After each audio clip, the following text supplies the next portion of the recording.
आदि, जब उस मतलब किसी पे नाउन बनाते हैं तो लगाते हैं चंद्र बिंदु लगाते हैं, बिंदु लगाते हैं, माँ का हलन, माँ का प्रोनाउंसिएशन होता है कि नहीं होता? संघ, संगम, संगम कहते हैं ना, शरणम, वो माँ जो लगता है उसको नाउन बनाने के लिए लगता है। ठीक है, तो आदि सबसे पहला माँ लगा आदिम, आदिम आदम। कहां आए थे आदम, मालूम है किसी को? हाँ, इंडिया में आए थे। ये आलिम खुद अभी साबित हो गया कि आखिरी नबी हजरत मोहम्मद, तो आखिरी जब हुए तो सबसे पहला कोई होगा, सबसे पहला आदम। आदम का रूट वर्ड किसी जगह अरबी में, पर्शियन में, हिब्रू में, क्रिश्चियंस क्या नहीं है, वो लोग एडम बोलते हैं। ठीक है, हम आदम बोल रहे हैं, वो रूट वर्ड तो संस्कृत में था साहब, क्योंकि यहां आए थे, इंडिया में आए थे, तो रूट वर्ड यहां होगा ना, हमने ढूंढा ही नहीं साहब उसको। आदिम वो यहां थे, हमारा तो शुरुआत यहीं का, हम आप एक हैं, हमारे ईश्वर एक है, ये तो बात समझ में आ गई। माता पिता वही आदम, जिसको आप जब भविष्य पुराणे पढ़ेंगे तो वह आदिम नाम से आया हुआ, और उनकी पत्नी का नाम हव्वावती आया। क्या है? हव्वावती। मुसलमान क्या कहते हैं? आदम और हव्वा अलैहिस्सलाम। ठीक, क्रिश्चियंस क्या कहते हैं? Adam and ewe. ठीक है, तो भैया जब हमारे ईश्वर, हमारे पैदा करने वाले एक हुए, हमारे माता पिता एक हुए, तो संतान हम उनके आपस के अपने भाई हुए कि सौतेले हुए? कोई संदेह है? तो निशांत और फहीम अपने भाई हुए कि नहीं हुए? फिर लड़ाई कैसे हुई? फिर लड़ाई कैसे हुई? लड़ाई नफरतों से हुई। नफरत जब आती है तो अपने भाइयों के घरों में, दो एक घर में बीच में दीवार खींच जाती, उधर गोतनी अलग, इधर गोतनी अलग। होता है कि नहीं होता? एक घर, सुंदर सा घर था साहब, बड़ा सा आंगन था, जब नफरत आई तो उस घर में दीवार खींच जाती है। उस नफरत को हटाइएगा, धीरे धीरे उस दीवार में पहले खिड़की खुलेगी, थोड़ा तोहफा का आदान प्रदान होगा पर्व के मौके पे, और जब और मोहब्बत बढ़ेगी उस खिड़की को तोड़ देते हैं, दीवार को खत्म कर देते हैं, और जैसे बर्लिन की दीवार टूटी थी, ईस्ट जर्मनी वेस्ट जर्मनी से हुआ था वैसे। तो ये समझ में आ गया कि आदम भी यहीं के थे। कहां के थे? हमारे भारत के। और हमारा भारत अखंड भारत, ये आज हम जिस भारत में, ये भारत खंड है छोटा सा। और आप पहला पार्टीशन जानते हैं, ये 1947 में जो हुआ, इंडिया और पाकिस्तान अलग बन गए, ये पहला पार्टीशन जानते हैं। इससे पहले बहुत पार्टीशन हो चुका है। अखंड भारत, हमको अखंड भारत चाहिए, जिसमें इंडिया भी है, पाकिस्तान भी है, बांग्लादेश भी है, भूटान भी है, थाईलैंड भी है, कंबोडिया भी है, ईरान भी है, अफगानिस्तान भी है। ये कंधार, गांधारी जिसको कहते हैं, गांधारी, महाभारत आपने पढ़ा है, गांधारी कहां की है? कंधार, जहां भी हवाई जहाज को किडनैप करा के ले गए थे, वो कंधार, गांधार। बात समझ रहे हैं? वो सब हमारा है, अखंड भारत। आइए उसको सर्टिफाई कर देते हैं कैसे वो हमारा सब, कंबोडिया, कोरिया तक हमारा भारत था। ये टूटता चला गया, टूटता चला गया समय के अंतराल में। कैसे टूटा? ये पाकिस्तान जो बना, इसको तो हिंदू कहते हैं कि मुसलमानों के चलते हुआ, मुसलमान कहते हैं हिंदुओं के चलते हुआ, कुछ लोग कहते हैं ना हिंदू के चलते ना मुसलमान के चलते, अंग्रेजों के चलते हुआ, डिवाइड एंड रूल कर दिया। लेकिन इससे पहले जो डिवीजन हुआ, कंबोडिया हमसे अलग हुआ, बर्मा हमसे अलग हुआ, ये सारा कैसे अलग हुआ? यही नफरतों के चलते हुआ होगा। कैसे वो सब एक था, हमारा अखंड भारत कैसे भारत है? ये आप देखते हो कि मुसलमान लोग 5 वक्त क्या पढ़ते हैं? नमाज पढ़ते हैं। रूट वर्ड, नमाज पढ़ते हैं तो रूट वर्ड थोड़ा सा गौर कीजिएगा, और जब उगने लगिएगा इशारा कर दिएगा, सर हो गया बहुत। रूट वर्ड, नमाज पढ़ते हैं ना भाई, तो रूट वर्ड।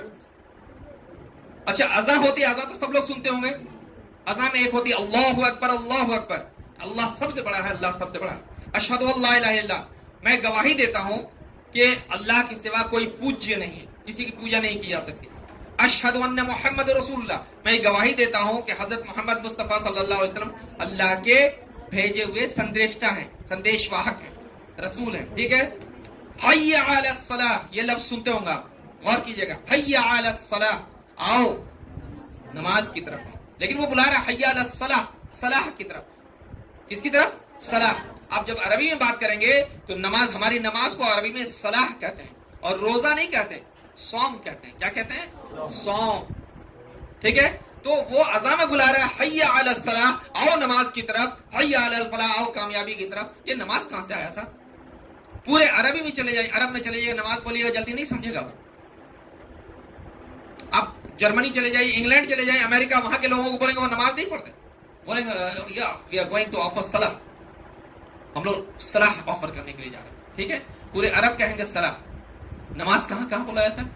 इंडिया में, पाकिस्तान में, बांग्लादेश में, ईरान में, अफगानिस्तान में, भूटान में, इंडोनेशिया मुसलमानों का मुल्क है वहां, मलेशिया में नमाज, कोरिया तक में नमाज। फिर न्यूजीलैंड में नहीं बोला जाएगा, वहां सलाह जो अरबी वर्ड है वो बोले। ऑस्ट्रेलिया में नहीं बोला जाता। कभी गौर किया? किसको फुर्सत है गौर करने? नमाज का रूट वर्ड खोजिए, पूरे अरबी में खोजिएगा, नहीं मिलेगा। कुछ लोगों ने कहा ये पर्शियन लफ्ज है, क्योंकि जितने बादशाह आए थे, आक्रमणकारी आए थे, ये सब ईरान से आए थे, पर्शियन थे, अफगानिस्तान से आए थे, तो लगा कि ये पर्शियन वर्ड है। नहीं है सर। नम और अज, ठीक है। नम अगर पर्शियन है तो पर्शियन और नम कहते हैं गीला को। आंखें नम हो गई उसकी कहानी सुन के मेरी आंखें नम हो गई, यानी गीली हो गई। ये नमाज का गीलापन से क्या संबंध है भाई? कभी गौर नहीं किया, गौर किया। ये हमारे अखंड भारत की चीज थी साहब। नमः वंदना करना, झुक जाना, ठीक है। अज, वेद कहता है अजन्मा ईश्वर को कि वो अजन्मा है। उस अजन्मा के सामने, जो अजन्मा है, जिसने जो किसी से जन्म नहीं लेता, उसके सामने झुक जाने को नमाज कहते हैं। नमाज वो नमाज बन गया। यही नमाज अरब में नहीं बोला जाता।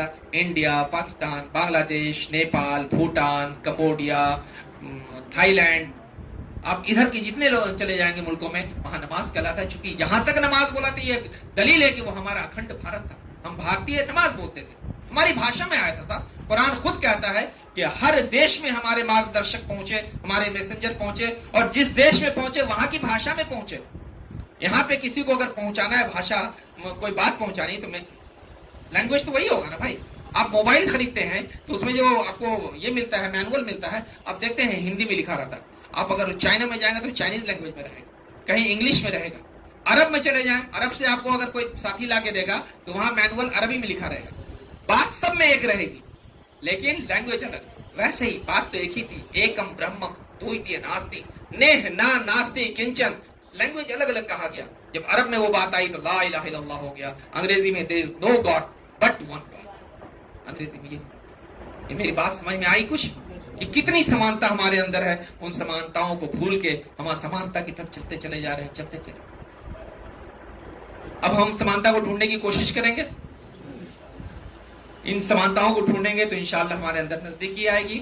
छोटी छोटी कुछ बातें हैं, उनको समझ लीजिए कि गौर करना सीखिए। ईश्वर के नजदीक सबसे बुरे वो लोग हैं जिनको दिमाग दिया गया, दिमाग का इस्तेमाल नहीं करते। दिमाग का इस्तेमाल करना है, पॉजिटिव वे में करना है, गौर करना है हर चीज में। कि शास्त्र कुछ कहता है। शास्त्र कहता है, गीता का अध्याय 16 श्लोक 23, गीता आप गूगल पे भी ढूंढ सकते हैं, जाके भी देखिए। यह शास्त्र विधि मुत्सृजय वर्तते काम कारतः न सह सिद्धिम वापनोति न सुखम न पराम गति। गीता कह रहा है कि जो लोग शास्त्र को छोड़कर अपनी इच्छा से मनमानी जिंदगी व्यतीत करते हैं, वो न सिद्धि को प्राप्त करते हैं, न परम गति को प्राप्त करते हैं, न सुखी होते हैं। गीता कह रही है, मैं नहीं कर रहा। अध्याय 16 श्लोक 23 ढूंढ लेना है कि डॉक्टर साहब कुछ गलत बोल के तो नहीं चलेगा। यह शास्त्र विधि मुत्सृजय वर्तते काम कारतः न सह सिद्धिम वापनोति न सुखम न पराम गति।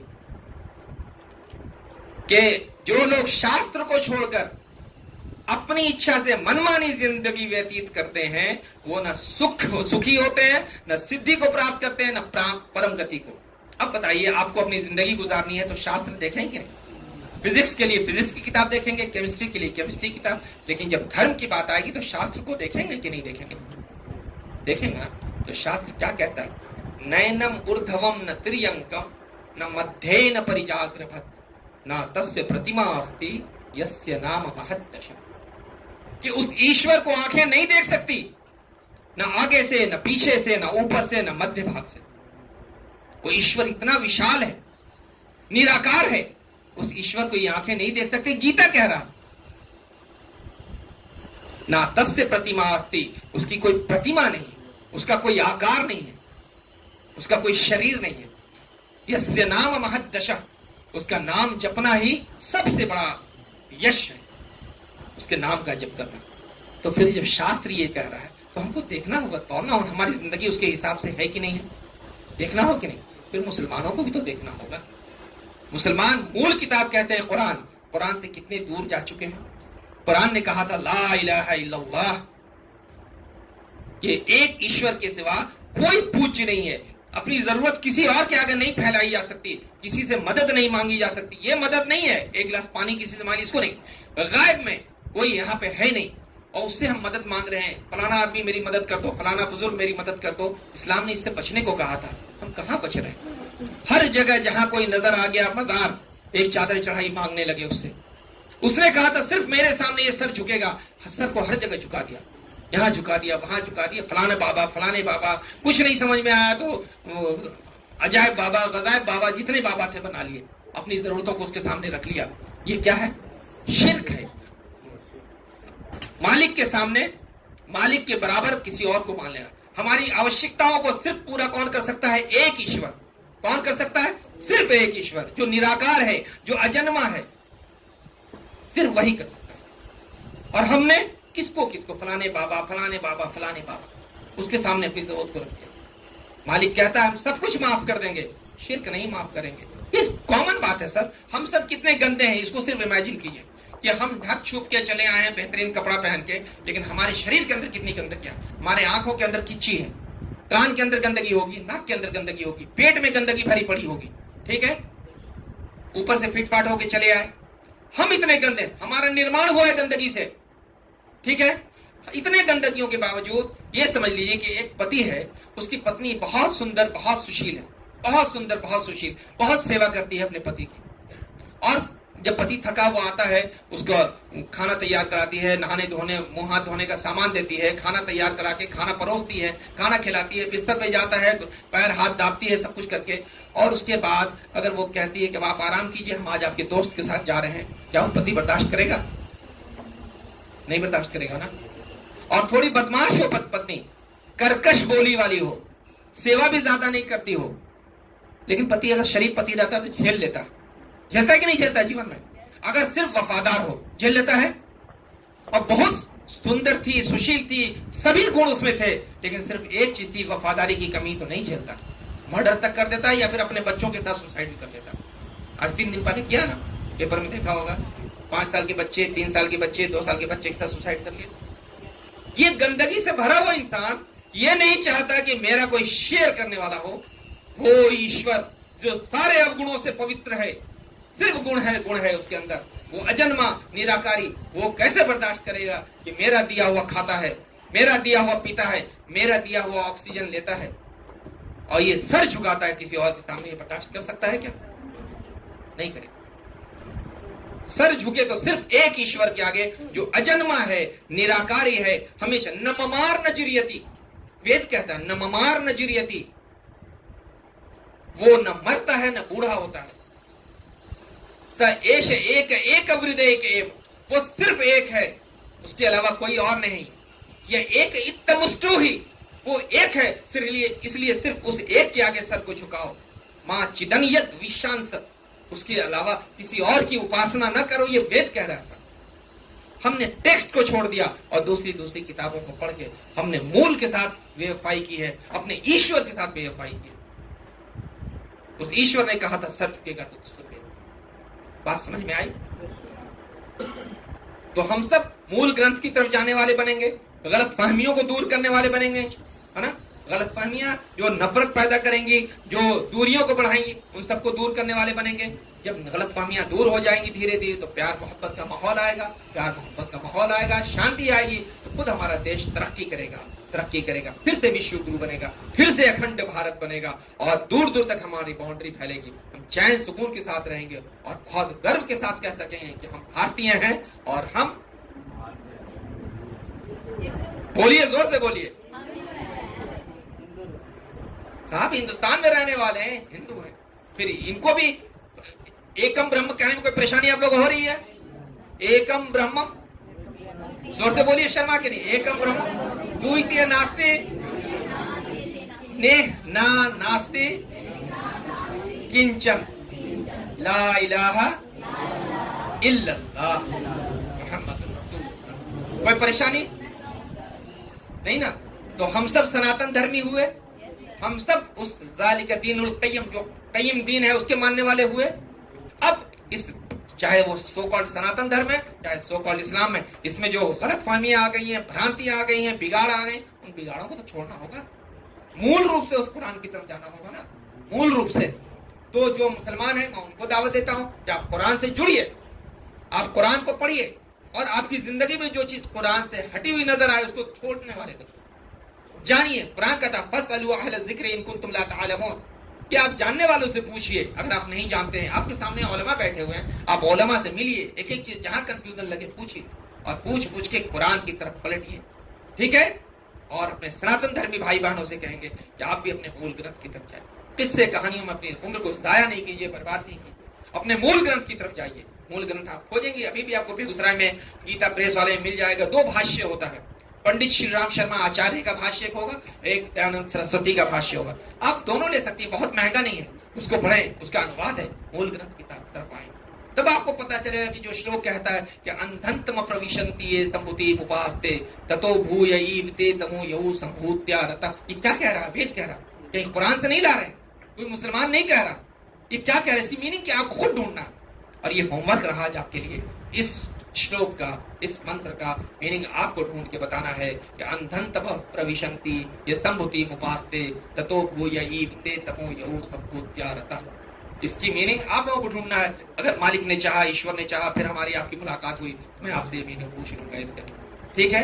इन्हीं सब बातों के साथ हम अपनी बात को खत्म करते हैं और अल्लाह से दुआ करते हैं कि अगर कोई अच्छी बात मेरे मुंह से निकली हो तो सबसे पहले मुझे उसका पालन करने वाला, फिर आप सबको उसका पालन करने वाला बनाए। मैं आदमी हूँ, इंसान से गलती होती रहती है, अनजाने में कोई ऐसी बात निकल गई जो गलत हो, मालिक उसको माफ कर दे। कोई ऐसी बात निकली जो किसी की भावना को ठेस पहुंचाई हो, मैं उसके लिए आप सबसे माफी चाहता हूँ। अगर कोई बात मेरी आपके भावना को ठेस पहुंचाई होगी तो कृपया माफ कर देंगे मुझे।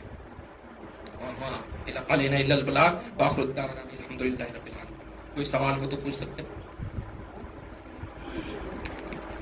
किसी को अगर कोई सवाल करने हो तो कर सकते हैं, हाथ उठा दीजिए, मुझे ये चीज पूछनी है, फला चीज पूछनी है, फला चीज जी। सवाल ही अच्छा एग्जांपल देके बता दिए। सवाल समझा दिया। तो हम तमाम बच्चों की तरफ से, अपने तरफ से डॉक्टर साहब के लिए सेहत, तंदुरुस्ती और इनके दराज़ी उम्र के लिए दुआ करना है। अल्लाह ताला डॉक्टर साहब के साया तादेर हम तमाम लोगों के ऊपर कायम और दायम रखे। अच्छा, एक चीज, अब अल्लाह ताला जैसे कहता हूँ, अब अल्लाह लफ्ज से अजनबियत नहीं न लगेगी सनातन धर्मी भाई को, और ईश्वर लफ्ज से आप लोगों को अजनबियत नहीं न लगेगी। ओम शब्द सुनने से आपको परेशानी नहीं होनी चाहिए। ओम क्या है? ओम जो सबसे बड़े, जो पाणिनि, जो सबसे बड़े विद्वान क्या है, ओम किसको कहते हैं? अव्यय, जो नष्ट नहीं हो सकता, जो कभी खत्म नहीं हो सकता। ओम यानी कि ये प्रूफ मुकद्दार जैसे हमारे होता है ना, जो ईश्वरीय गुण में है ओम। अब ओम सुने लग जाए, वो मंदिर है कोई यहाँ पे, क्या वो लोग है, क्या गैर लोग है, क्या ये गैर वाली चीज को हटा दीजिए, ठीक है, गैर वाली चीज को हटाना। तो अल्लाह शब्द सुनने के बाद अब आप लोगों को भी अजनबियत नहीं लगनी चाहिए, जो सनातन धर्मी भाई है। नहीं, वो उसी ईश्वर का दूसरा नाम जल बेल्लम नीरू वाला है, और आपको ईश्वर शब्द सुनने पे ये नहीं लगना चाहिए, ठीक है। तो दोबारा हम तमाम लोग ये डॉक्टर साहब से इल्तमास करते हैं कि आइंदा जो है आप फिर हम अपनी कीमती नसीहतों से फैज़याब करेंगे। आप हमारे बीच बार बार तशरीफ लाइए और अपनी इन कीमती नसीहतों से हम तमाम लोगों को फैज़याब फरमाइए, और हम आपके आइंदा मुंतज़िर रहेंगे। आप तशरीफ लाते रहें, हम लोगों को काफी अच्छा लगा। क्या बहुत अच्छा लगा। बस एक बात छोटी सी कह दूं, डॉक्टर साहब ने निहायत अपने कीमती वक्त को सर्व करके हम तक पहुंचे हैं और हमारे बीच बिल्कुल साफ सुथरे अंदाज में बात को रखे हैं। किसी में कोई झोल झमेला नहीं है, और ये बात अपने अंदर उतारने की, अमल करने की है। इन बात